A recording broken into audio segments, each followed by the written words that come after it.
Okay, so here we go. A few months ago, I decided that I was going to do a podcast.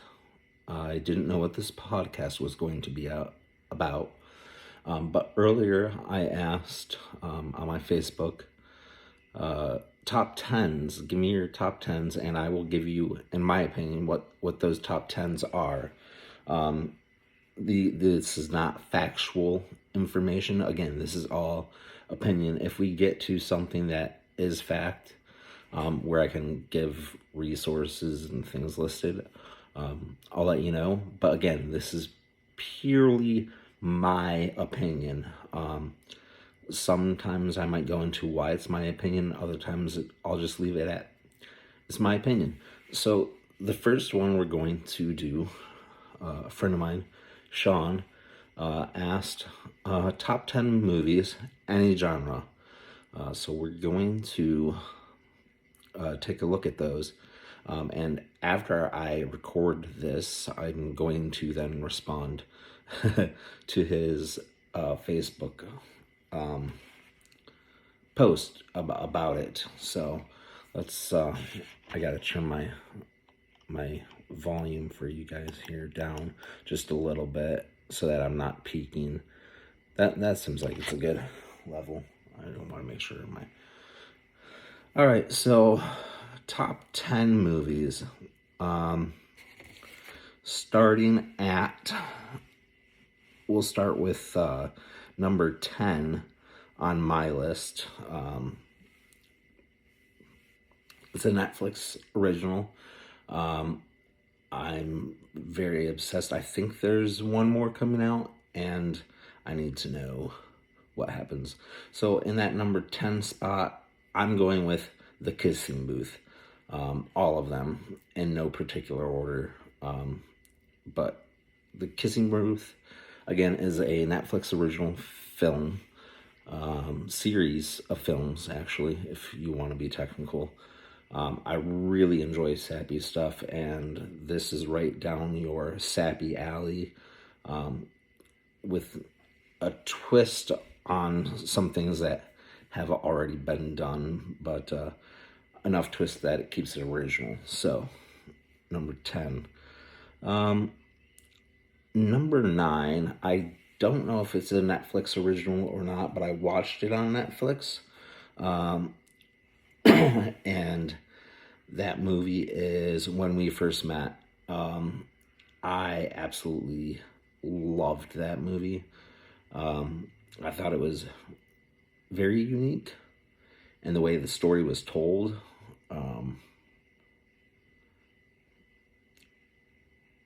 Very, yeah, again, unique way of telling a love story. So, yeah, check that out if you have Netflix. Number 8.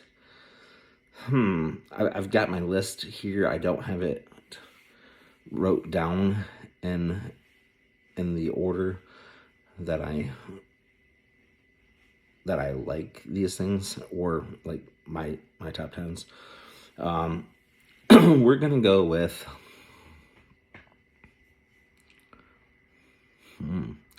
now they get trickier down here, because all of these are just, in my opinion, great movies. We'll go number 8 being Biodome. It's a very early 90s, maybe mid 90s movie. Very cheesy, very cliche, about two kids that get locked in a science experiment and have to live there. And I am obsessed with it. Every day after school, me and my brother would sit down and watch it. And he actually recommended and said one of the ones that is later on down this list. I can't believe you forget this one, though, and leave it out. So, yeah, that's my number 8. 7.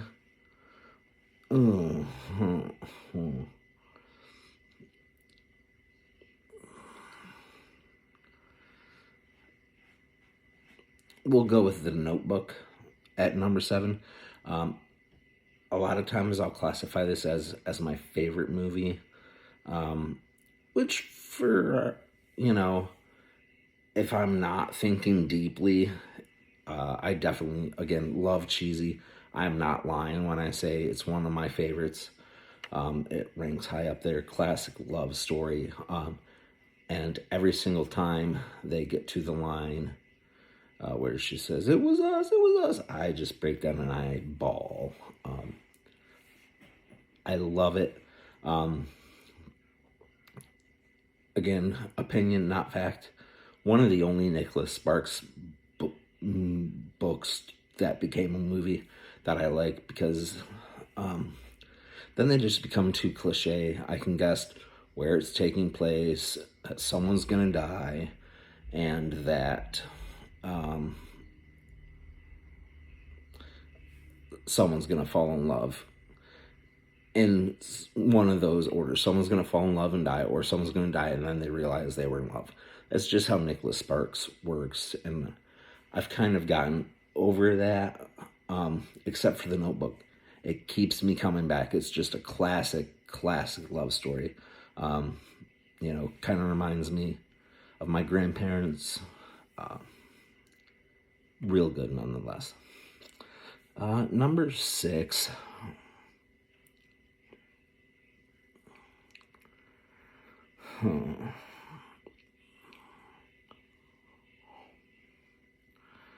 Number 6, we'll go with my brother's pick, The Butterfly Effect. I just absolutely love the psychological aspect of this movie. It keeps you guessing. You don't know what's happening. And it really kind of makes you think and reflect on your own life about things you might not be happy with. And you say, man, I just wish I could just change this, just one thing, and how your entire life, because of that one thing, would be completely different. So I really like how that movie kind of tells that story, and really plays with your head and makes you thankful for the things that you do have, even though you don't like the situation. So, Butterfly Effect. At number 5, we really start to get into some harder things. Or did I say number 5? The next one we'll go with The Dark Knight. Heath Ledger's last performance. I mean, this movie is just insane. It gives me chills every time. I can't watch that movie and not think that this was the last time we would see Heath Ledger alive, and that perhaps that playing that role may have played a factor into his ultimate demise. It's really sad. It's a great portrayal. One of my favorite Joker. Maybe a top 10 for later. Top 10 Jokers. But I've already kind of ruined it because Heath Ledger, probably at the top of that list. If I'm not thinking about it, Heath Ledger is it. So we'll go with The Dark Knight. I've got 3 more movies here. So at number 3, number 3, I'm going to go with, these are all so hard. Again, my opinion, this isn't, oh, this movie is better than this. No, just my opinion. If you like another movie that I've listed, or even that I haven't listed more, that's fine. This is just opinion. Number 3, Shawshank Redemption. Incredibly well written. Another I don't like too many books that have churned movies, but this I do believe was a book, churned movie, and I remember watching it a lot with my dad.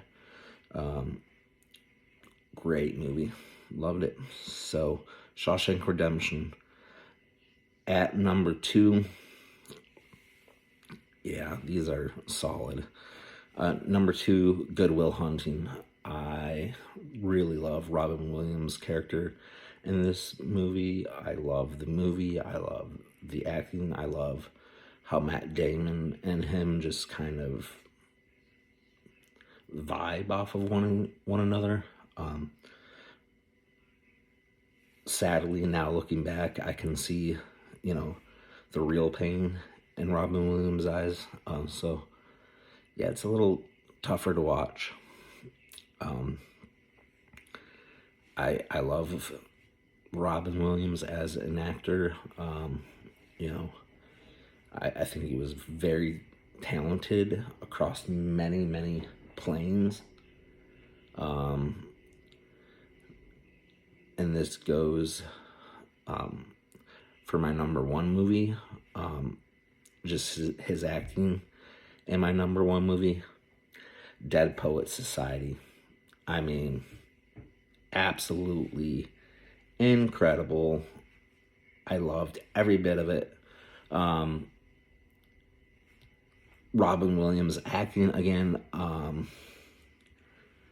I forget his name now, but he went on to play James Wilson in House. I want to say Sean something, but I could be wrong, so don't quote me. I think that was his first performance ever. It was amazing. It leaves you just absolutely breathless, or at least it does me. The acting abilities of just all these guys. And in the early 90s, I mean, this acting was not even thought of because everything was just so cheesy. So number 1 movie, Dead Poet Society. So come by next week. Someone wanted my top 10 Christmas movies. You're going to hear them. See you then.